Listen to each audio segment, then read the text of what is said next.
तेलंगाना में special intensive revision यानी SIR को लेकर बहुत लोग कंफ्यूज है।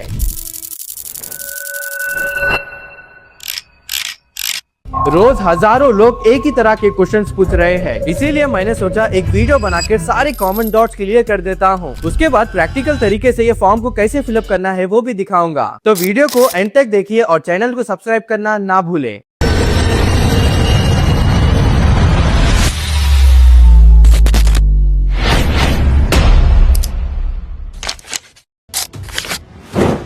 सबसे पहले लोगों के कुछ कॉमन क्वेश्चंस का जवाब दे देते हैं। SIR का फॉर्म तेलुगु में भरना है या इंग्लिश में भरना है, ये बहुत लोगों का कॉमन क्वेश्चन है। आप SIR का फॉर्म तेलुगु में भी भर सकते हैं और इंग्लिश में भी भर सकते हैं, क्योंकि इसको लेकर कोई रिस्ट्रिक्शंस नहीं है। बस शर्त ये है कि जब आप फॉर्म फिलअप करते हैं तो क्लियरली लिखे और आपकी सारी डिटेल्स डॉक्यूमेंट से मैच होनी चाहिए। अगर 2002 की लिस्ट में आपका या आपके पेरेंट्स या ग्रैंड पेरेंट्स का वोटर लिस्ट में नाम नहीं है तो क्या करें? आपको घबराने की कोई जरूरत नहीं है, क्योंकि इलेक्शन कमीशन ऑफ इंडिया के हिसाब से ये जो 3rd नंबर कॉलम है इस पर आपकी डिटेल्स भरकर BLO को दे सकते हो। अब सबसे ज्यादा कॉमन सवाल, जो 18 साल के हुए हैं उन्हें क्या करना चाहिए? इलेक्शन कमीशन ऑफ इंडिया के इंस्ट्रक्शन के हिसाब से पहले उन्हें registration and verification process complete करना चाहिए। बस वो नए वोटर ID कार्ड के लिए अप्लाई कर सकते हैं। अगर फॉर्म भरते वक्त कोई मिस्टेक हो जाए तो क्या करें? इसमें कोई घबराने की बात नहीं है, क्योंकि BLO आपको 2 फॉर्म देगा। अगर आपके एक फॉर्म में गलती गई है तो दूसरा फॉर्म भरकर BLO को दे दीजिए और वो फर्स्ट वाला फॉर्म अपने पास रख लीजिए। अगर आपके दोनों फॉर्म में भी गलती गई है तो आपके BLO से कॉन्टैक्ट करें। SIR इन्यूमरेशन फॉर्म ऑनलाइन भरना है या ऑफलाइन भरना है, बहुत लोगों के सवाल है। आप ये फॉर्म को ऑनलाइन भी भर सकते हैं और ऑफलाइन भी भर सकते हैं, और अच्छा होगा कि आप दोनों जगह भी आपका फॉर्म भरे ताकि फ्यूचर में कोई प्रॉब्लम ना हो। अब मुझे तो लगता है कि आपके ज्यादातर कॉमन डॉट्स क्लियर हो गए होंगे। अब चलिए फॉर्म को प्रैक्टिकल तरीके से देखते हैं।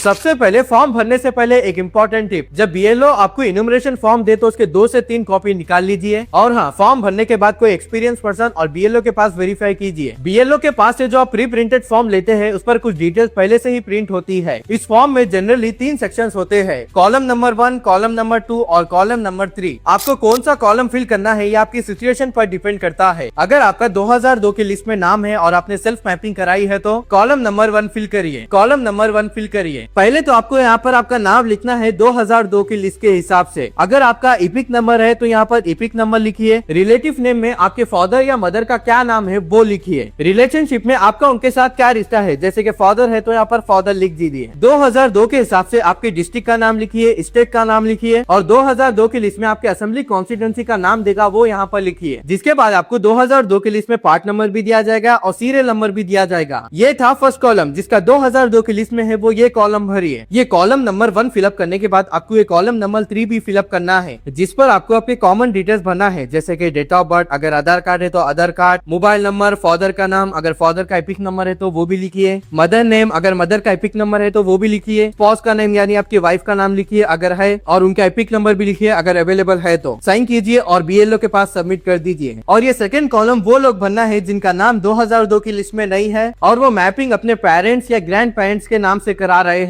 पहले तो 2002 की लिस्ट के हिसाब से यहाँ पर उनका नाम लिखिए। बाद में 2002 की लिस्ट में अगर इपिक नंबर है तो इपिक नंबर लिखिए, उनके रिलेटिव का नाम लिखिए और उन दोनों का क्या रिश्ता है वो भी लिखिए। और डिस्ट्रिक्ट में 2002 की लिस्ट के हिसाब से लिखिए और स्टेट भी 2002 के हिसाब से लिखिए। असेंबली कॉन्स्टिट्यूंसी नाम भी आपको 2002 की लिस्ट में मिल जाएगा, पार्ट नंबर भी वहाँ पर रहेगा और सीरियल नंबर भी रहेगा। उसके हिसाब से ये सेकंड कॉलम फिल कर दीजिए। ये कॉलम नंबर 2 फिलअप करने के बाद आपको ये 3rd नंबर भी कॉलम फिल करना है, जिस पर आपको आपकी बेसिक डिटेल जानना है। ये हो गया सेकंड कॉलम फिल करने का तरीका। अगर 2002 की लिस्ट में आपका भी नाम नहीं है और आपके पेरेंट्स का भी नाम नहीं है तो क्या करें? आपको ये कॉलम नंबर 3 फिल करना है, जिसमें आपको आपके बेसिक डिटेल्स जानना है, जैसे कि डेट ऑफ बर्थ, अगर आधार कार्ड है तो आधार कार्ड डालिए, मोबाइल नंबर डालिए, फादर का नाम लिखिए, अगर अवेलेबल है तो फादर का एपिक नंबर लिखिए, मदर का नाम डालिए, अगर मदर का एपिक नंबर है तो वो भी लिखिए, स्पाउस का नाम डालिए यानी कि आपके वाइफ का नाम डालिए अगर है, और उनका एपिक नंबर डालिए अगर है तो। इसके बाद फॉर्म BLO के पास सबमिट कर दीजिए। तो इस तरीके से आप अपना फॉर्म फिलअप कर सकते हो। उम्मीद है आपको ये वीडियो पसंद आया होगा। अगर पसंद आया तो अपने फ्रेंड्स एंड फैमिली तक शेयर कीजिए और चैनल को सब्सक्राइब करना ना भूलें।